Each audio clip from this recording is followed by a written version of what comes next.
हरियाणा की हर अपडेट के लिए बेल आइकन दबाएं और सब्सक्राइब करें STV हरियाणा न्यूज। नमस्कार, प्राइम टाइम डिबेट में आपका स्वागत है। आपके साथ मैं हूं खालिद हसन। किसान आंदोलन के आज 80 दिन पूरे हो गए, लेकिन 80 दिन बाद भी स्थिति वही ढाक के 3 पात, यानी बातचीत तो बहुत हुई लेकिन नतीजा सिफर रहा। 12वें दौर की वार्ता के बाद तो अब बातचीत की डोर भी टूट गई है। इस बीच आंदोलन ने जहां प्रदेश के सियासत को गरमा दी है, तो वहीं किसानों के एक्शन से नेता भी परेशान हो गए हैं।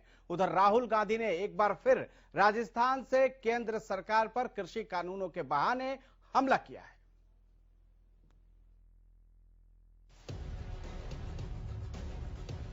जब किसान खेत में होता है तो लोगों का पेट भरता है। किसानों के नाम पर नेता अपनी सियासत भी चमकाते हैं, लेकिन वही किसान जब सड़क पर आ जाता है तो न सिर्फ खदान संकट का खतरा उत्पन्न हो जाता है, बल्कि नेताओं की परेशानी भी बढ़ जाती है। कुछ यही हाल आजकल प्रदेश के नेताओं के साथ हो रहा है। कोई इस मुद्दे पर सरकार को घेरने के लिए अविश्वास प्रस्ताव की बात करता है, तो कोई इस्तीफा देकर अपने विरोधियों पर दबाव डालता है। तो सत्ता में साझेदार की भूमिका निभाने वाले पूछते हैं कि क्या उनके इस्तीफे से आंदोलन खत्म हो जाएगा। हालांकि इस्तीफा जेब में होने का दावा भी जरूर करते हैं। आर्य सिंह चौटाला के इस्तीफे से कोई मकसद हल हुआ है? मुझे ये बता दो। और मेरी तो जेब में है दुष्यंत का इस्तीफा, मैं अभी दे देता हूँ। अगर उस बात से मकसद हल होता हो तो हम एक पल भी नहीं लगाएंगे। केंद्र का कानून बनाया हुआ है, केंद्र निर्णय करे या हरियाणा के 10 सांसद रिजाइन करे जिन्होंने इस पे मोहर लगाने का काम किया है, या 5 राज्यसभा के सांसद जो हैं वो रिजाइन करें।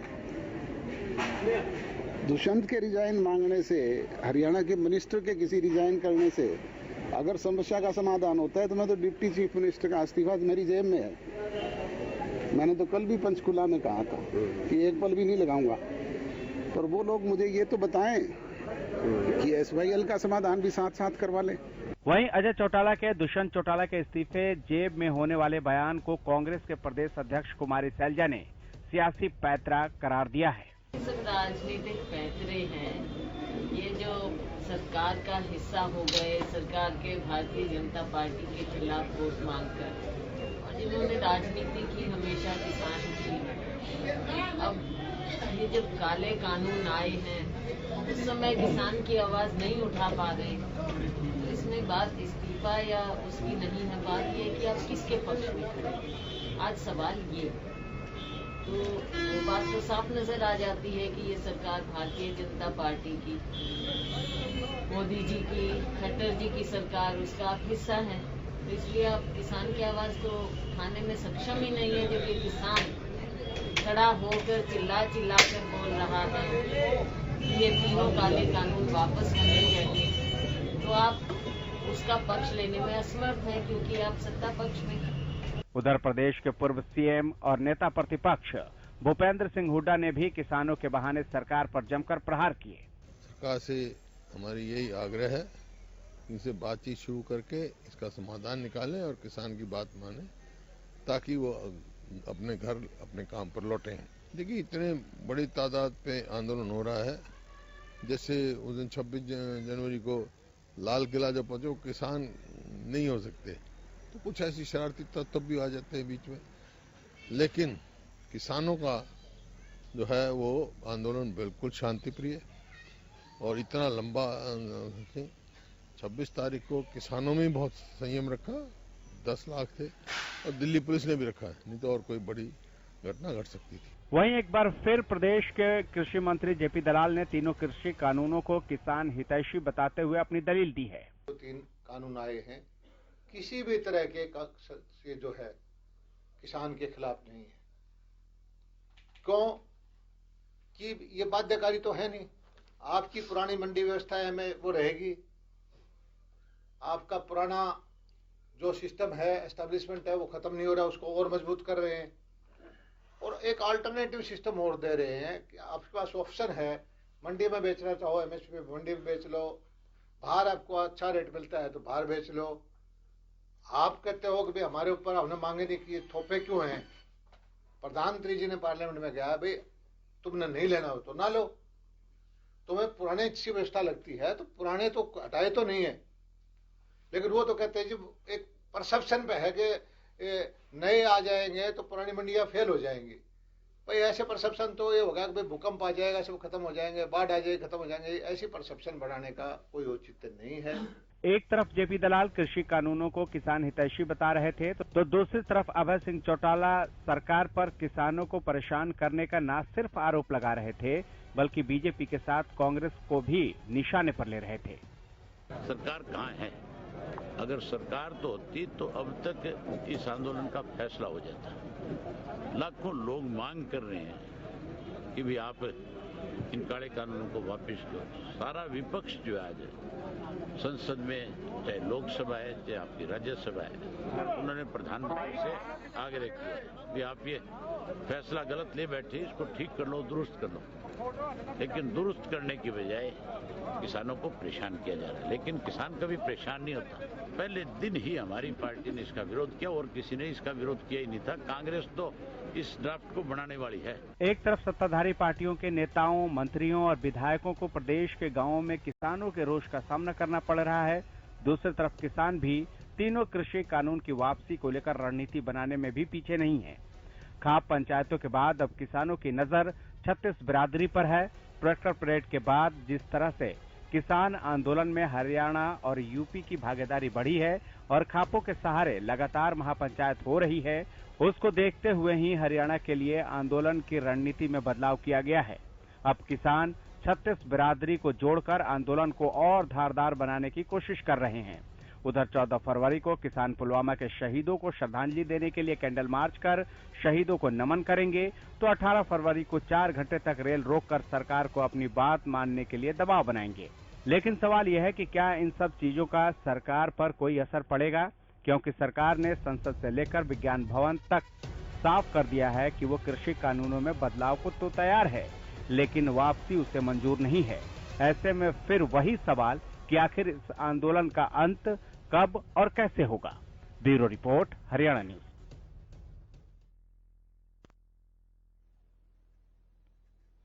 तो कार्यक्रम की शुरुआत करेंगे, लेकिन उससे पहले आज का सवाल आपको दिखा देते हैं कि आज का सवाल हमने क्या पूछा था। और सवाल यह है कि क्या अजय चौटाला का दुष्यंत के इस्तीफे वाला बयान सिर्फ सियासी शिगुफा है? हां के लिए यस टाइप कीजिए और ना के लिए नो टाइप करके जो नंबर आपके टीवी स्क्रीन पर फ्लैश कर रहा है उस पर भेज दीजिए।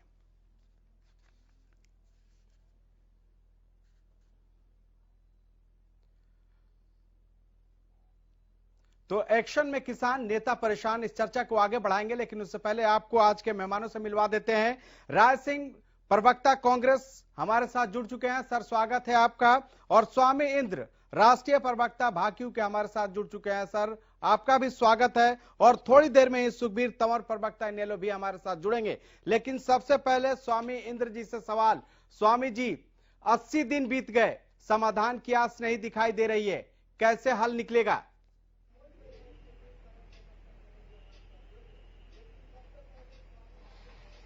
खालिद भाई, आप देख रहे हैं कि क्या स्थिति बनी हुई है देश के अंदर। जी। किसान जो है दिल्ली की दहलीज पर बैठा हुआ है, सरकार से बात करना चाहता है, पर सरकार ही कहती है कि एक फोन कॉल की दूरी है। ऐसे में प्रधानमंत्री जी संसद के अंदर जो बयान देते हैं उसको आप सुनिए। वो कहते हैं कि अब कुछ जो कृषि का जो व्यापार है, एग्रो जो बिजनेस है, वो प्राइवेट सेक्टर को भी दे देना चाहिए है। यानी कि उनकी मंशा ये है कि प्राइवेट सेक्टर को फायदा पहुंचाना चाहते हैं, ना कि देश को, ना कि किसान को। आप ये देखिए, उनके इस बयान को हम ध्यान से देखें, अगर हम गहनता से जांच करें उनका मकसद क्या है। अगर वास्तव में प्राइवेट प्लेयर को लाके इस धंधे के अंदर खड़ा करना चाहते थे तो मंडियों में क्यों नहीं, बाहर क्यों? मैं आपको हरियाणा का एग्जांपल दूंगा। हरियाणा के अंदर जो है धान की खरीद जो है आपकी जो है मिलों द्वारा की जाती है, सेलर मिलों द्वारा की जाती है, उसके अंदर धांधली हुई है हरियाणा प्रदेश के अंदर। जब प्राइवेट प्लेयर सरकार के साथ धांधली कर सकते हैं तो किसान तो छोटी सी इकाई है, उसे तो कभी भी लूटा जा सकता है। अभी हरियाणा गवर्नमेंट ने परसों जो है हरियाणा के अंदर सेलर मिलों का जांच के आदेश दिए हैं। यानी कि जो प्रोक्योरमेंट जो सरकार के नाम पर हुई है उसमें बड़ी धांधली हुई है। ऐसे में अगर किसान के साथ जब प्रोक्योरमेंट बाहर होगी, मंडियों में ना होकर बाहर होगी, तो किसान को तो लूट लिया जाएगा। ये तमाम ऐसी बातें हैं जो हमें समझनी होगी। और आज जो आंदोलन है, जो पवित्रता की ओर बढ़ता जा रहा है, आज देश का आम नागरिक इस आंदोलन में शामिल हो चुका है। खापें आ चुकी हैं, छत्ती बरादरी का समर्थन हमें मिल रहा है। लगातार हरियाणा ही नहीं, पूरे भारत के अंदर आप देखेंगे उड़ीसा, आंध्रा, मध्य प्रदेश, छत्तीसगढ़, तेलंगाना, तमाम राज्यों के अंदर हमारी महापंचायतें शुरू हो चुकी है और संयुक्त किसान मोर्चा को बुलावा भी आ चुका है। हम सिर्फ प्रोग्राम जो है निर्धारित करेंगे कब हमारे को जाना है और वहां पे कैसे प्रोग्राम रखने हैं। आपने भी देखा है कि 14 तारीख हमने प्रोग्राम रख दिया है, क्योंकि देश का जहां किसान के ऊपर जो इतनी अत्याचार हुए हैं, वहीं पुलवामा के अंदर हमारे शहीद जो किसान का बेटा है वो हुआ है, उसके ऊपर सरकार ने अभी तक कुछ नहीं किया। जो सीआरपी के जो जवान शहीद हुए थे, सरकार ने कहा था कि उनको 1 करोड़ रुपया दिया जाएगा, उनकी पेंशन बहाल की जाएगी, उनके बच्चों को पेंशन दिया जाएगा, उनको कुछ भी नहीं दिया गया। ये तमाम ऐसे बिंदु हैं जहां किसान परेशान है, जवान परेशान है। ये सारी बातें हम भारत की जो जनता है उसके सामने रखेंगे। और इसी के को लेकर कल आप लोग एक तरह से श्रद्धांजलि सभा भी और मोमबत्ती मार्च भी करने वाले हैं। जी, मसाल यात्रा भी निकालेंगे। मशाल यात्रा भी निकालेंगे। राज सिंह जी लगातार बने हुए हैं। राज सिंह जी, सवाल यह है कि आखिर गतिरोध टूट क्यों नहीं रहा है? खाली जी देखिए, किसान आंदोलन में भारतीय लोकतंत्र और राजनीति में कुछ ऐसे महत्वपूर्ण मुद्दों को उजागर किया है जिसको पिछले 7 वर्षों से भारतवर्ष की जनता समझ रही थी, पहचान रही थी, लेकिन सत्ता और शासन में बैठे लोग जो गिरोह के रूप में काम कर रहे थे, उन्होंने उन मुद्दों को अपने प्रचार प्रसार और षड्यंत्र के तहत वो सामने नहीं लाने दिए। अब आप देखिए, एक तरफ जिस प्रकार किसान का आंदोलन चल रहा है, किसान के आंदोलन ने क्या साबित किया है कि आंदोलन सच्चाई का है, आंदोलन संघर्ष का है और उनके भविष्य को है। और सभी प्रकार के पहलुओं पर चर्चा करने के बाद किसान समझ चुका है कि काले कानून है और भाजपा की जो राजनीति का एजेंडा रहा है, धर्म के नाम पर, क्षेत्र के नाम पर, कहीं जाति के नाम पर, कहीं भावनाओं के नाम पर, तो किसान के इस आंदोलन ने भारतीय लोकतंत्र में, राजनीति में जो सच्चाई है वो सामने लाने का प्रयास किया, पहला। दूसरा, एक और सच्चाई जो हम और आप चर्चा करते थे और उन पर कुछ लोग सहमत नहीं थे, आम जनता भी कई बार गंभीर अवस्था में प्रचार प्रसार के साधनों में सरकार के वो सोचने पर निर्णय नहीं कर पाती थी कि सरकार को, सत्ता को कुछ लोग चला रहे हैं, गिरोह के रूप में शासन को षड्यंत्र के तहत लोग चला रहे हैं। और वो लोग कौन है? वो भारतीय राजनीति के भी दुश्मन है, सत्ता के भी दुश्मन है और लोगों के हितों पर तो चोट मारते ही है, साथ साथ पहली बार भाजपा पार्टी के लिए भी चुनौती है, क्योंकि लोकतंत्र में राजनीति जो है वो सत्ता और शासन में लोकनाथ से चलती है, प्रक्रिया से चलती है, लेकिन यहाँ पर केवल कुछ लोग सत्ता में बैठे हैं और उन्हीं के साथी मित्र जो एक कई दशकों का गठबंधन उजरात से लेकर चला है, एक प्रदेश से चले हैं और उन्होंने उस गठबंधन सत्ता के माध्यम से भारतीय राजनीति को उजागर किया है जो आज जनता के सामने है। तीसरा, इन्होंने इससे पहले नोटबंदी में, जीएसटी की स्लैब सिस्टम में और औद्योगिक विकास और दूसरे सभी 70 साल से जिन संसाधनों का किसान और कांग्रेस ने देश के लिए किया है उनको बेचने का तरीका था। आज सामने आ गया कि यहाँ पर केवल जो एक वो भी किसानों का जो देश की रीढ़ हड्डी है, भारतवर्ष का ही नहीं बल्कि दुनिया का सबसे बड़ा व्यापार जो है वो कृषि क्षेत्र है। और यहाँ पर भी अपने मित्रों को निवेश देकर जिस प्रकार के सत्ता और शासन में बैठे लोगों ने देश के साथ साजिश की, वो सामने आया। ठीक है, ठीक है। सुखबीर तंवर, प्रवक्ता इनेलो भी हमारे साथ फोन लाइन पर जुड़ चुके हैं। सर, स्वागत है आपका। धन्यवाद सर। आपके नेता अभय चौटाला ने तो इस्तीफा दे दिया है और आज आपके ही पार्टी से निकलकर जेजेपी बनाने वाले अजय सिंह चौटाला ने कहा है कि दुष्यंत चौटाले का जो इस्तीफा है वो उनके जेब में है, लेकिन क्या ये इस्तीफा देने से इस समस्या का समाधान होगा? उन्होंने कहा कि ये बात तो केंद्र सरकार को हल करना है। खालिद भाई, एक हरियाणवी में कहावत है, सरवरगढ़ तो वही जाएंगे जिनमें जानकी बांध। अजय सिंह जी जिस प्रकार की बयानबाजी कर रहे हैं, इसका मतलब ये है कि उनके पास आज जिस प्रकार की हरियाणा प्रदेश की भावनाएं हैं उनका जवाब देने के लिए कुछ भी नहीं है और इसीलिए इस प्रकार की बात कर रहे हैं। आज जहाँ इस तीनों काले कानूनों का विरोध हुआ और जिसमें लाठीचार्ज हुआ और जिसमें माननीय दुष्यंत जी इस सरकार में उप मुख्यमंत्री हैं और उसके बाद जनता इस प्रकार से अन्नदाताओं के प्रति जो ये आंदोलन है और इसको कुचलने के लिए, दबाने के लिए जो अवरोध हरियाणा सरकार जिसमें दुष्यंत जी की महत्वपूर्ण भूमिका है, जिस प्रकार का आयोजन प्रयोजन किया गया है, वो निसंदेह दुखद है। आज स्थिति ये है पूरे प्रदेश में भारतीय जनता पार्टी और जननायक जनता पार्टी आज गांव में जा नहीं सकते बिना झंडा लगा के।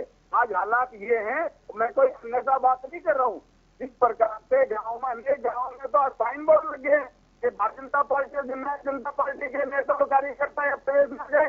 तो इससे आप इस प्रदेश में जो आज जिस प्रकार के हालात है उसका आकलन कर सकते हैं। माननीय अजय सिंह चौटाला साहब क्या कह रहे हैं, उनके बहकाव में उनके भ्रमित जो करने का प्रयास कर रहे हैं। हरियाणा प्रदेश की जनता कम से कम नहीं आने वाली है और भारतीय जनता पार्टी और जननायक जनता पार्टी का संगठन का भी, इनकी सरकार का भी हरियाणा प्रदेश से इनकी विदाई तय है। इनके तो हालात वो है कि मर्ज बढ़ता गया जो दवा की। ठीक है। स्वामी इंद्र जी, जिस तरह आज अजय जी ने कहा, एक तरह से दबाव भी बन रहा है जेजेपी पर लगातार कि वो इस्तीफा दें ताकि सरकार पर दबाव बने और आप लोगों की बात जो है वो सरकार सुने। लेकिन उन्होंने तो एक तरह से आप लोगों की सहानुभूति भी लेने की कोशिश की। उन्होंने कहा कि जो इस्तीफा है दुष्यंत जी का वो हमारे जेब में है, लेकिन उन्होंने साथ में ये भी कह दिया कि ये मामला तो केंद्र सरकार का है, तो समाधान की जिम्मेदारी भी वही है।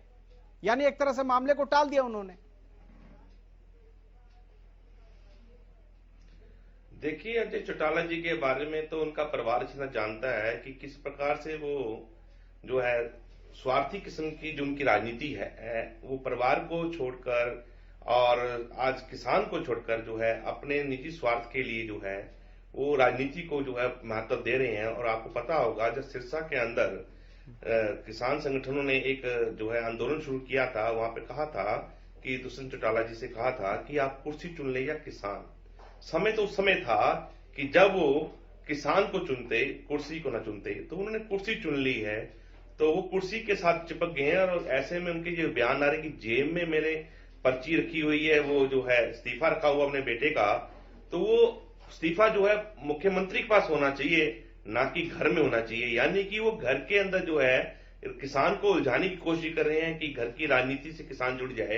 पर आज किसान घर की राजनीति से नहीं जुड़ेगा, किसान अपने अधिकारों से जुड़ेगा और अधिकारों के लिए वो अपनी लड़ाई लड़ेगा और लड़ रहा है और देश हित में लड़ाई लड़ रहा है। जैसे मैंने आपको बताया कि पुलवामा के जो 40 शहीद हुए थे, उनको कल हम जो श्रद्धांजलि देंगे, ये बात की हम पुष्टि करेंगे, सरकार से कहेंगे कि अगर ये अमीरों के बेटे होते, अगर ये पूंजीपतियों के बेटे होते जो शहीद हुए हैं, निश्चित आप उनको जो है इनको सहायता राशि देते, इनको जो सहयोग देना था देते। पर आपने सिर्फ घोषणा मात्र की है, ना तो आपने किसान को कुछ दिया है देश के अंदर, ना ही आपने जवान को दिया है।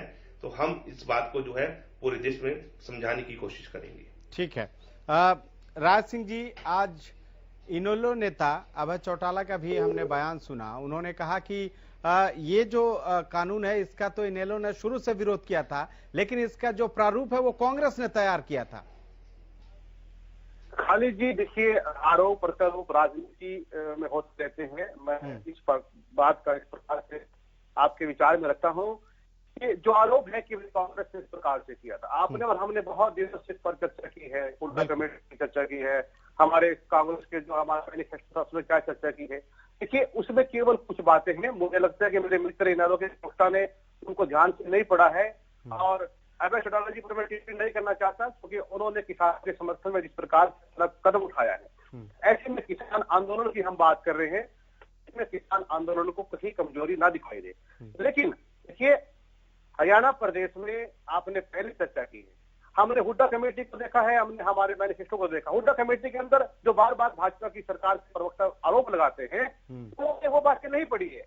हुड्डा साहब की कमेटी में क्या था कि हमें मंडियों का नवीनीकरण करके इसकी सीमाओं को भी घटाना है। हरियाणा के अंदर आप देखिए कि लगभग 190 ऐसी मंडियां बनी थी इस दौरान, जिनकी सीमा किलोमीटर के हिसाब से हमने 15 की थी, 30 से 20 की थी, इस प्रकार से वो आपके सामने था। दूसरा, रिसर्च किया जाएगा, कृषि क्षेत्र को शोध कर विषय रखा जाएगा और इस पर किस प्रकार से C2, C1 C3 का जो फार्मूला मूल्य निर्धारण में होता है वो हमने आपसे चर्चा की है कि उसको किस तरीके से हमने कहां मूल्य देना है। तीसरा कि हमने इन सब के अलावा किसान का जो सबसे महत्वपूर्ण, देश के अंदर कई बार किसान परेशान रहता है और उसका भविष्य आगे नहीं बढ़ पाता, कारण कि किसान के ऊपर कर्जा बहुत होता है। उसी को लेकर 72,000 करोड़ रुपए का कर्जा केवल इतिहास के अंदर कांग्रेस पार्टी ने, हमारे डॉक्टर मनमोहन सिंह जी सरकार ने किया था। उसका उदाहरण लेकर उस कमेटी में चर्चा की गई कि हम आगे भी जितना भी प्रदेश के अलावा देश के किसान का कर्जा है उसको किस तरीके से किया जाए, माफ किया जाए,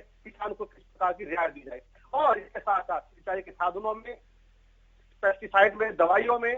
और राज सिंह जी, आपकी आवाज सही से नहीं आ रही है। सुखबीर तंवर के पास जाना चाहेंगे।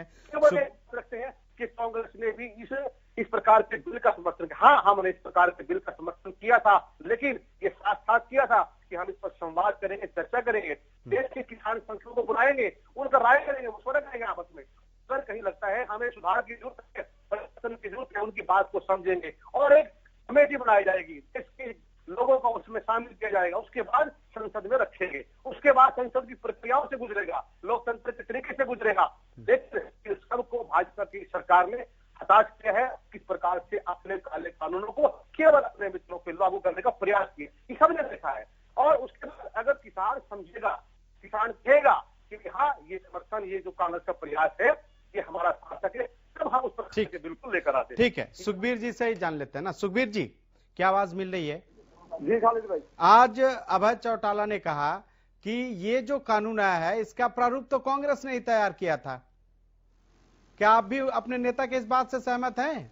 हालांकि जवाब दिया है राज सिंह जी ने।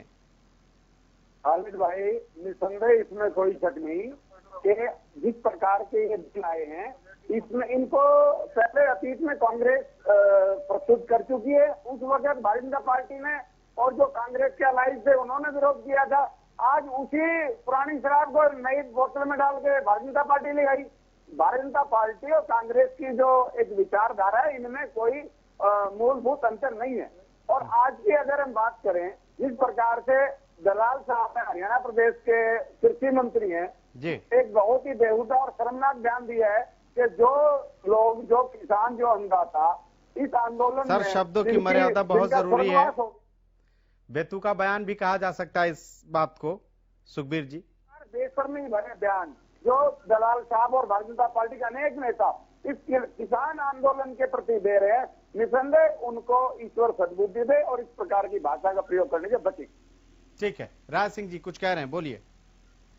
खाली जी, मेरे मित्र, हमारी कुछ बात बीच में आपने सभी को लेकर आए। देखिए, जो हुड्डा कमेटी थी उसमें केवल हुड्डा साहब नहीं थे, उसके अलावा नीतीश कुमार भी थे, जो आजकल राजग के बड़े गठबंधन के मुख्यमंत्री भी हैं। उसमें प्रकाश सिंह बादल थे, जिन्होंने जब भाजपा के 2 सांसद हुआ करते थे देश में, तब से लेकर भाजपा की उंगली पकड़कर उन्होंने संसद में आज 300 सदस्य लाने का प्रयास किया। वो महान व्यक्ति भी थे। उन्होंने बाद में इन्हीं बिल को लेकर सरकार से अलग भी हुए। और ममता बनर्जी थी।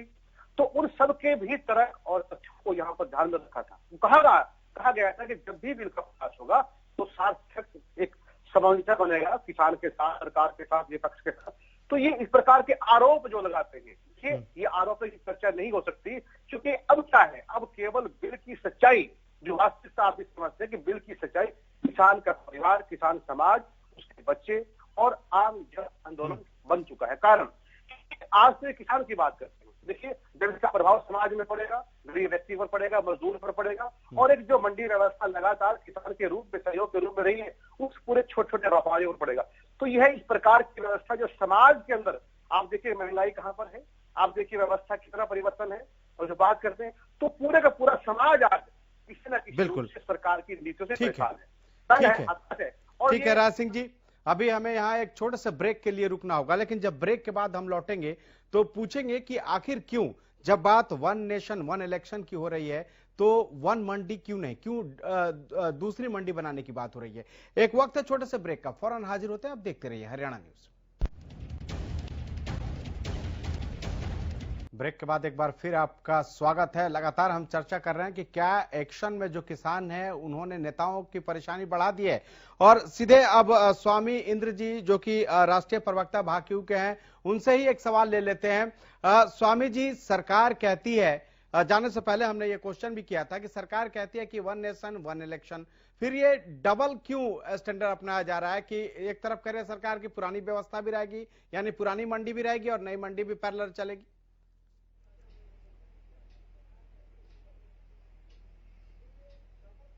खालिद भाई, यही मैं बात कर रहा हूं। अब शुरू में मैंने ये बात शुरू की थी कि जब सरकार 1 नेशन 1 मार्केट की बात करती है, ऐसे में प्रधानमंत्री जी का संसद के अंदर ये बयान आता है कि प्राइवेट प्लेयर्स को भी मौका दिया जाना चाहिए एग्रो बिजनेस का, यानी कि सरकार ये सारा बिजनेस उनके हाथों में देना चाहती है। क्या सरकार को एफसीआई पे विश्वास नहीं है? क्या एपीएमसी एक्ट पे सरकार को विश्वास नहीं है? क्या मंडीकरण पे सरकार को विश्वास नहीं है? सरकार की जो अपनी एजेंसियां हैं उनको सरकार छोड़कर प्राइवेट एजेंसियों के साथ क्या झोलमेल करना चाहती है, इसको समझना होगा। देश का जो एग्रो बिजनेस है, कोरोना काल में हमने देखा 3.5% से अधिक वृद्धि से आगे बढ़ा, देश की जीडीपी को उसने बढ़ाया। तो हम समझ सकते हैं कि जब पूरे दुनिया के अंदर इंडस्ट्री क्राइसिस थे, तो उस समय इंडस्ट्री क्राइसिस का कोई जो है नुकसान जो आम आदमी में नहीं पहुंचा। पूरी दुनिया में अगर आज कोई क्राइसिस है वो है फूड क्राइसिस। आज आप देख सकते हैं जापान के पास मात्र 3 महीने का फूड है, अमेरिका के पास मात्र 6 महीने का फूड है, चाइना के पास मात्र 3 महीने का फूड है। भारत एकमात्र ऐसा देश है, राष्ट्र है, जिसके पास 3 साल का खाद्य पदार्थ है। वो किसकी बदौलत? किसान की बदौलत। आज पूरे विश्व के अंदर अगर अफरा तफरी मची है, खाद्य पदार्थों को लेकर मची है। आप देख सकते हैं कि भारत की जनता को खाद्य पदार्थ चाहिए, लोग खाना चाहिए। 30% से अधिक आबादी भारत के अंदर भूखी सोती है। ऐसे में हर आदमी तक खाना पहुंचाना जो सरकार की जिम्मेदारी है, स्टेट की जिम्मेवारी है, ना कि प्राइवेट सेक्टर की। मैं पूछ सकता हूं माननीय प्रधानमंत्री से आपके चैनल के माध्यम से, इस कोरोना काल के अंदर हरियाणा के मुख्यमंत्री ने किसानों से 10वां हिस्सा मांगा, 10% हिस्सा मांगा था अनाज का कि आप दान करें। बता सकते हैं कि अडानी अंबानी ने अपने सैलों से, अपने गोदामों से कितना अनाज देश की जनता के लिए निकाला? नहीं निकाला। आप देख सकते हैं कि बड़े बड़े स्टोर, बड़े बड़े मॉल, वॉलमार्ट भरे पड़े हैं आज भी, पर वो देश हित में कहीं भी कार्य करते नजर नहीं आते। सिर्फ एफसीआई की जो आपके पीडीएस का जो सिस्टम है, पीडीएस के द्वारा 80 करोड़ लोगों को जो प्रधानमंत्री दावा करते हैं कि हमने खाना पहुंचाने का काम किया, अनाज पहुंचाने का काम किया, अगर वो सिस्टम भारत में ना होता तो क्या वो लोगों तक ये अनाज पहुंच सकता है? एमएसपी पे खरीद के द्वारा ही तो पीडीएस का धान या अनाज खरीदा जाता है। तो अगर एमएसपी को जिस प्रकार सरकार ने घटा दिया है, आप देख रहे हैं इस बार जो है कटौती लगभग जो है 15 से 16% जो कटौती की है एमएसपी के अंदर, उसका जो इम्पैक्ट जो आने वाले समय में गरीब जनता में पड़ेगा। लोगों के पास अनाज नहीं होगा, पर देश के जो प्राइवेट कंपनियां उनके गोदाम भरे होंगे और लोग जो है मोहताज हो जाएंगे महंगे दामों पे अनाज खरीदने के लिए। तो ये भूख के ऊपर जो व्यापार की जो नीति सरकार द्वारा प्राइवेट सेक्टर में मिलकर चलाई जा रही है, ये राजनीतिक स्वार्थ के लिए है, राजनीतिक लाभ के लिए है। क्योंकि बड़ी बड़ी जो कंपनियां हैं अपना चंदा जो है इन राजनीतिक पार्टियों को देती है।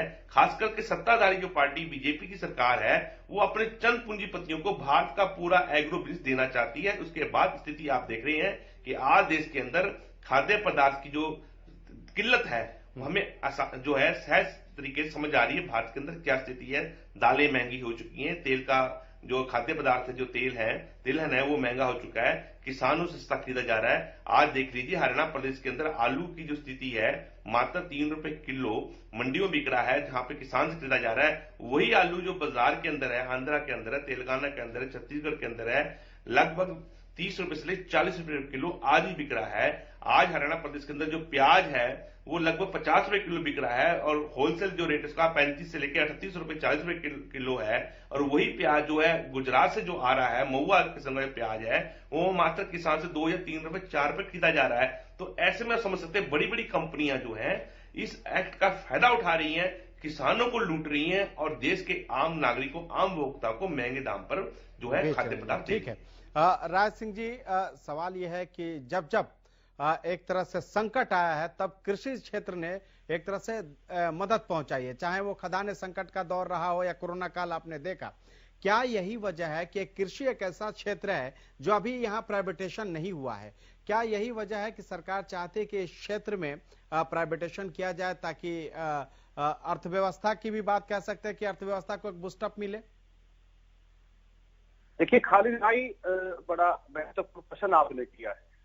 इससे पहले भारतीय लोकतंत्र में हमारे देश की जो प्रकृति है उसका एक अध्ययन कीजिए। हमारा देश कृषि प्रधान देश है।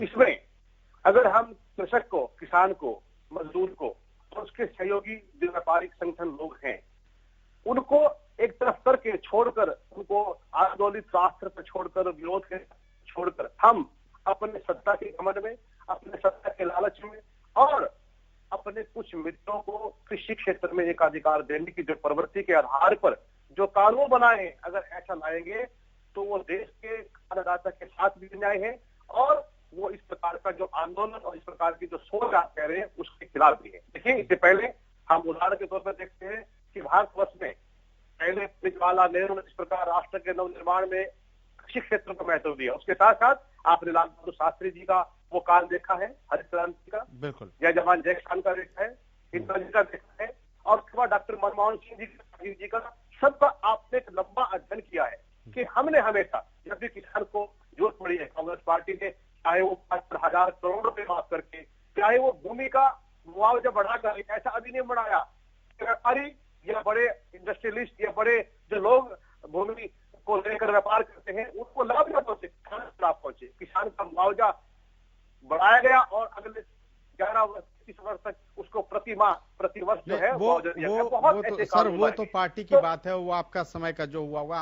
हमने जो सवाल किया था वो मेरा सवाल यही है कि क्या कृषि क्षेत्र एक ऐसा चीज है जो जिस तरह से अर्थव्यवस्था एक तरह से माइनस में जीडीपी चली गई उसको बूस्टअप करने में सहायता कर सकती है? खालिद भाई, मैं आपके सवाल का अंतिम पंक्ति में जवाब देना चाह रहा हूँ कि हमारे देश का ही नहीं बल्कि दुनिया में भारतवर्ष एक ऐसा क्षेत्र है जो सबसे अधिक अर्थव्यवस्था में किसान की भूमिका है।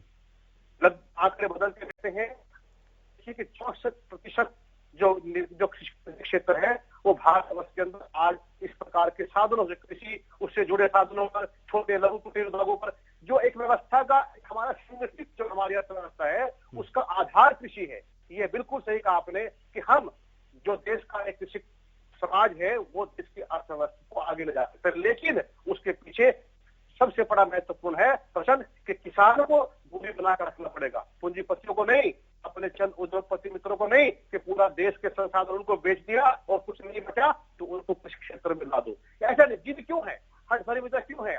जब कोई किसान वर्ग सब समझते हैं कि काले कानून को वापस लो, सरकार ने एक तरफ तो व्यवहार में जब प्रकृति से कानून लागू किया तब सरकार ने अपनी दिखाई, तानाशाही दिखाई और संसद में इस कार्य सत्र में देखिए किस प्रकार से हमारे देश के कृषि मंत्री ने किस प्रकार से सदन में उसकी गरिमा को न समझते अपमान किया है।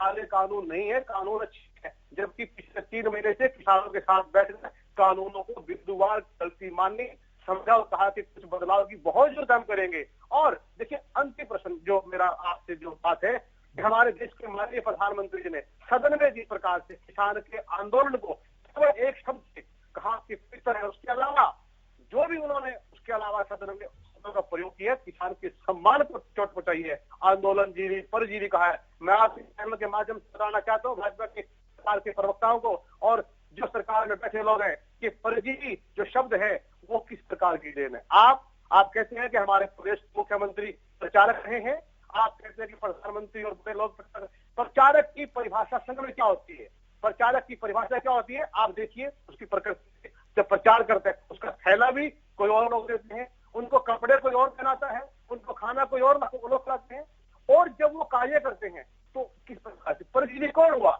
यहाँ देश के सामने प्रश्न है।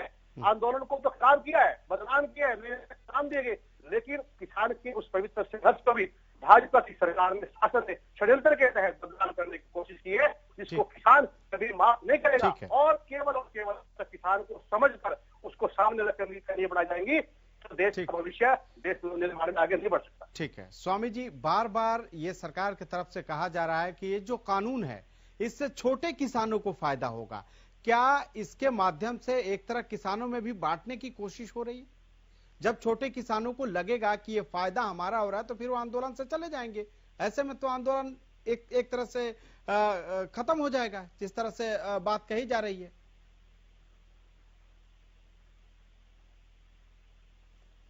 बता देना चाहता हूं, जब 2014 में इलेक्शन हुए थे, उसके बाद जब 2019 के इलेक्शन की तैयारी कर रही थी बीजेपी की सरकार, तो लोकसभा के अंदर माननीय प्रधानमंत्री नरेंद्र मोदी जी ने कहा था कि जो किसान सम्मान निधि है वो सिर्फ जो है मध्य वर्गीय किसान जो है जिसके पास 5 एकड़ से कम जमीन को दी जाएगी। पर जब भारतीय किसान यूनियन ने इसका विरोध किया तो माननीय प्रधानमंत्री जी ने खुद सभी किसानों को ये जो है योजना का लाभ दिया। तो यानी कि जब खुद प्रधानमंत्री सभी किसानों को लाभ देने की बात करते माने और वो कर रहे हैं, ऐसे में वो बांटने की जो नीति को अपनाते हैं कि छोटा किसान बड़ा किसान, किसान किसान होता है और देश के अंदर 85% से अधिक 2 एकड़ से 2.5 हेक्टेयर से नीचे के जो किसान हैं उनकी समस्या बहुत ज्यादा है। पर उससे बड़ी की समस्या जो तमाम किसानों की वो बराबरी है। कोई किसान छोटा बड़ा नहीं होता। आप देखिए मध्य प्रदेश या छत्तीसगढ़ की बात करूं या आपको मैं महाराष्ट्र की बात करूं, अभी महाराष्ट्र के अंदर जो है किसान जो है प्याज की खेती करता है, ऐसे ही हरियाणा के अंदर जो किसान है धान की खेती करता है या गेहूं की खेती करता है। तो दोनों का नुकसान बराबर ही है, क्योंकि जो प्याज की खेती किसान कर रहा है उसकी जो फसल खराब हो गई है उसको प्रधानमंत्री की जो बीमा पॉलिसी है उसका लाभ नहीं मिलता। ऐसे ही हरियाणा प्रदेश के अंदर किसान को जो है बाढ़ के अंदर उसकी फसल डूब जाती है, उसको लाभ नहीं मिलता। तो करने का मतलब सरकार की जो नीति है वो किसानों के खिलाफ है और कॉर्पोरेट घरानों के फायदे के लिए है। आप देख सकते हैं कि जो खासकर जो कंपनियां जो बीमा सेक्टर में आई थी वो लाभ में चली गई और जिन किसानों का बीमा हुआ था, फसल बीमा हुआ था, उनको अभी तक बीमा क्लेम नहीं मिला। उनको क्लेम में उनको जो है पार्टी ही नहीं बनाया गया। आप देख सकते हैं हरियाणा प्रदेश के अंदर किसानों को, खासकर कॉटन के किसानों को जो कपास लगाते हैं उनको टंकी पे चढ़कर अपना मुआवजा मांगना पड़ा। सिरसा हिसार के अंदर आपने देखा होगा। और उसके अंदर मुख्यमंत्री का बयान आता है, हरियाणा प्रदेश के मुख्यमंत्री बोलते हैं कि अपना प्रीमियम वापस ले लीजिए, हम आपको जो है बीमा का जो है भुगतान नहीं कर सकते। भुगतान तो कंपनी ने करना था, तो मुख्यमंत्री क्यों कंपनियों के प्रचारक के तौर पे आते हैं? तो तमाम ऐसी बातें हैं। सरकार कहीं ना कहीं इस कालाबाजारी के अंदर शामिल है। भले हरियाणा प्रदेश का मुख्यमंत्री हो, भले प्रदेश का प्रधानमंत्री हो, वो अपने कॉर्पोरेट सेक्टर के जो दोस्त हैं, मित्र हैं, उनको लाभ देने के लिए एग्रो बिजनेस के अंदर जो है उनकी हस्तक्षेप कर रहे हैं और बहुत मजबूती से कर रहे हैं। ना कि वो देश की, ना कि किसान की, ना कि उपभोक्ता की जो है पैरवी करते नजर आ रहे हैं। आज देश के अंदर सरकार नाम की चीज नहीं है। आप देख रहे हैं किसान 80 दिनों से धरने पे बैठा हुआ है। किसान जो है लगातार आंदोलन चला रहा है। अगर सरकार की मंशा होती देश के लोगों को न्याय देने की तो ये इतना बड़ा आंदोलन नहीं हो पाता। सरकार तुरंत किसानों की बात समझती। जिनके लिए आप कानून लेके आए वही कानून लेना नहीं चाहते, तो सरकार को समझना चाहिए। खुद प्रधानमंत्री इस बात को कह चुके हैं, सदन के अंदर कहा है उन्होंने कि बहुत से ऐसे कानून हैं जिनसे लोगों को पूछा नहीं गया। यानी एक तरीके से प्रधानमंत्री इस बात को मान लिया कि हमने किसानों से चर्चा किए बगैर ये कानून लेके आए हैं। तो यानी कि जब आप इस बात को एक तरीके से मान ही रहे हैं, प्रत्यक्ष या अप्रत्यक्ष रूप से मान रहे हैं, क्यों नहीं इन कानून को आप वापस लेते? सरकार पे बहुत बड़ा सवाल है और सरकार जो अपनी जवाबदेही से भागती हुई नजर आ रही है। लेकिन इसलिए किसानों के ऊपर जो है झूठे इल्जाम लगाती है, भले खालिस्तानी कहना हो, उदरबी कहना हो, माओइस्ट कहना हो या परजीवी कहना हो। ये तमाम सारी बातें सरकार की जो गैर जिम्मेदारी जो तरीका है उस पर जो है इशारा करता है। लेकिन स्वामी जी, बार बार सरकार की तरफ से कहा जा रहा है कि वो बातचीत के लिए तैयार हैं, तो क्या कोई ऐसा पहल हुआ सरकार की ओर से या फिर आप लोगों ने कोई पहल की कि बातचीत हो? क्योंकि 12वें दौर के बाद से एक लंबा अरसा हो गया और अभी तक ये जो दौर है वो जुटती हुई नहीं दिख रही है। खालिद भाई, आप भी समझते हैं, हम भी समझते हैं, वार्ता ही एक हल है और दूसरा कोई हल नहीं है। जब भी कोई बड़ी आंदोलन खड़ा होता है उसके बाद भी बात ही होती है। किसान तो दहलीज पे बैठा सरकार की, टाइम किसने देना है वार्ता के लिए? सरकार ने देना है। अगर हमने तो ये कह रखा है सरकार को 2 अक्टूबर तक आपको खुला समय दे रखा है, आप चाहे जब मर्जी, भले कल ही क्यों ना जाए, माननीय प्रधानमंत्री जी आए, हमको स्वागत करेंगे, वो हमारे देश के प्रधानमंत्री हैं, हम उनसे छूते क्यों रहे? पर माननीय प्रधानमंत्री जी को और बीजेपी की सरकार को बंगाल का इलेक्शन खाया जा रहा है। वो ममता दीदी का जो उनको जो है ना भूल चढ़ा हुआ है, वो बंगाल दिखता है उनको देश नहीं दिखता। वो भूल चुके हैं, सिर्फ बंगाल का इलेक्शन ही भारत में रह गया। आप देख रहे होंगे देश का जो है गृह मंत्री वो भी बंगाल में, देश का प्रधानमंत्री वो भी बंगाल में, तो बचा क्या देश के अंदर? सभी मंत्रियों की ड्यूटी बंगाल में लगा दी है। यानी कि मात्र 20 किलोमीटर दूर जो किसान दिल्ली की दहलीज से बैठा है, सरकार चल के आ सकती है और सरकार का फर्ज बनता है किसानों के बीच में आके बैठे। वो हमारे प्रधानमंत्री है, उनका अधिकार है और हमारा अधिकार है उनसे बात करना। तो सरकार पहली बात तो या चलकर आए या साथ ही सरकार जो समय दे कि फलां तरीक को किसान आए और बात करे। पर सरकार टलती हुई नजर आ रही है। सरकार जानबूझकर किसानों को परेशान कर रही है, देश के आम लोगों को परेशान कर रही है। ये पोल खुल चुकी है, पूरी दुनिया जान चुकी है, पूरे विश्व पटल पर इसकी जो है निंदा हुई है। सरकार ने कील बोने का काम किया सड़कों के ऊपर, सरकार ने खाई खोदने का काम किया, कंडली तार लगाने का काम किया। जो इंटरनेशनल बॉर्डर पर जो बैन है वो तारें, ब्लेड वाली तारें वो सरकार लगा रही है, वो अपने देशवासियों के लिए लगा रही है। ये सरकार है कि हत्यारी है। ये किसानों की हत्याएं हो चुकी हैं। लगभग 200 से अधिक हमारे किसान वीरगति को प्राप्त हो चुके हैं। कम से कम एक शब्द तो माननीय प्रधानमंत्री जी संसद के अंदर बोल दे कि जो मेरे किसान वीरगति को प्राप्त हुए उनका मुझे दुख है। हम इतने भर में हम खुश हो जाते, इतने भर में हम हमारे जख्मों पे मलहम लग जाता कि चलो कम से कम देश के प्रधानमंत्री को हमारी परवाह तो है, पर उन्हें कोई परवाह नहीं है। खुद कहते स्वच्छ भारत की बात। आप देखिए किसानों के लिए जहां पे किसान आंदोलन कर रहे हैं वहां पर सैनिटेशन का कोई भी प्रबंध नहीं, ना कोई सरकारी टॉयलेट है, ना ही वहां पानी की व्यवस्था है, ना बिजली की व्यवस्था है। किसान अपने निजी साधनों से सामूहिक तरीके से इस व्यवस्था को बनाए हुए हैं। और आज स्थिति ये है जब महामारी का दौर है, कोरोना महामारी है, ऐसे में कोई वहां बीमारी और फैल जाती है, उसका जवाबदार किसका होगा? सरकार का होगा। पर सरकार हर प्रकार से भागती नजर आ रही है। सिर्फ सरकार इलेक्शन जो है बंगाल का उस पर ध्यान है। और मैं समझ रहा हूं जब बंगाल का इलेक्शन होगा तभी प्रधानमंत्री किसानों से बात करेंगे। उसकी हार और जीत के ऊपर निर्भर करता है। अगर बंगाल के अंदर बीजेपी हारती है तो जरूर बीजेपी किसानों की सुनेगी। अगर वहां पे बीजेपी जीतती है तो मैं समझता हूं कि फिर यह आंदोलन लंबा चलेगा। राज सिंह जी यही बात है। खालिद भाई देखिए, मैं साथ लेता हूँ कि उनकी अपनी रणनीति है, उनकी अपनी भावनाएं हैं, सिर्फ गूंगी बहरी सरकार के प्रति वो उनका अपना मन है। मैं यहाँ पर कुछ बात अलग तरीके से उसका समर्थन करता हूँ।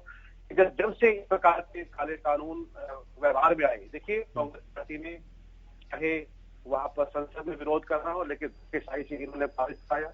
और जब देश का किसान आंदोलित हुआ तो हमारे नेताओं ने माननीय राष्ट्रपति जी से गुहार की काले कानून रद्द हो, शिष्टमंडल में उनको नहीं समय दिया, उनको बात नहीं सुनी गई। उसके बाद इस प्रकार से हरियाणा प्रदेश के अंदर यहाँ पर हमारी लोकप्रिय अध्यक्षा कुमारी शैलजा जी ने किसान आंदोलन की बात को लेकर जन भावनाओं को समझते हुए बीच में जाने का कार्यक्रम आया, लोगों के बीच में गए, किसान का समर्थन किया। और विधानसभा में भी हमारे विधायक दल के नेता आदर्श हुड्डा जी ने विश्वास व्यक्त किया कि जो किसानों के समर्थन में विधायक हैं वो समर्थन में आए। और अभी नया सेशन में 5 मार्च से आरंभ होने वाला है, 5 तारीख से आरंभ होने वाला है, उसमें भी उन्होंने विश्वास किया कि जो किसानों के हितैषी विधायक हैं वो समर्थन।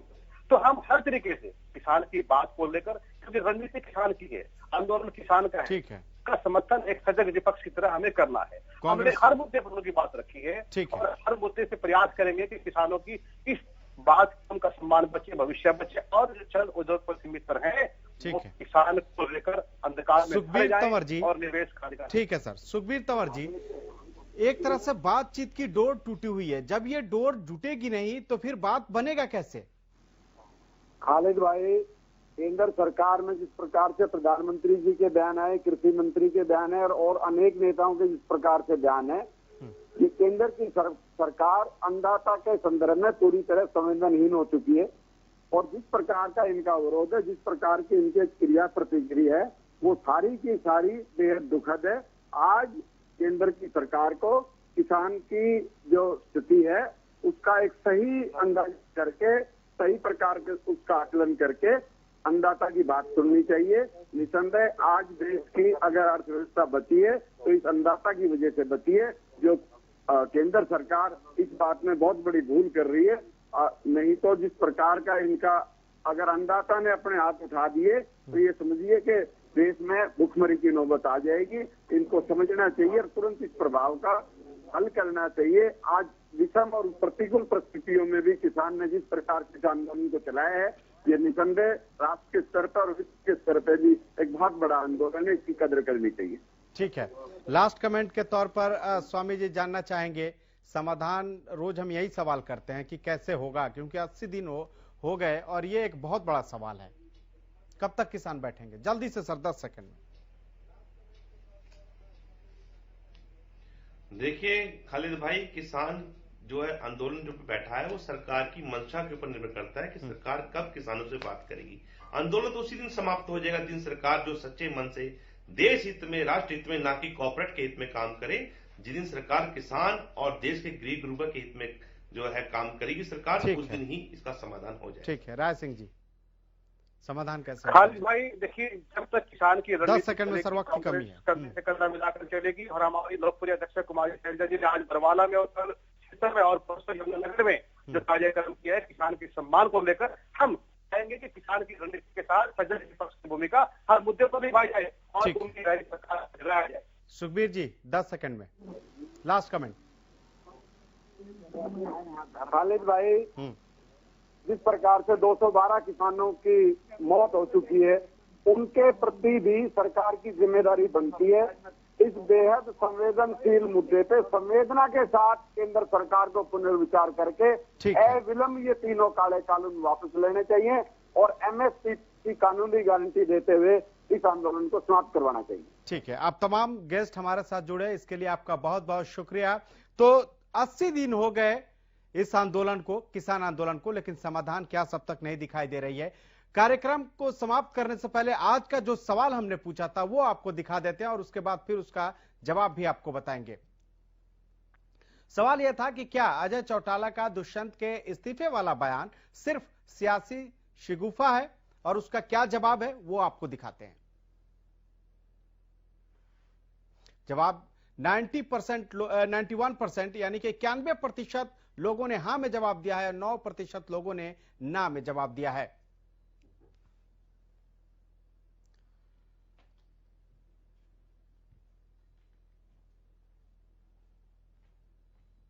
फिलहाल इतना है, लेकिन आप देखते रहिए हरियाणा न्यूज।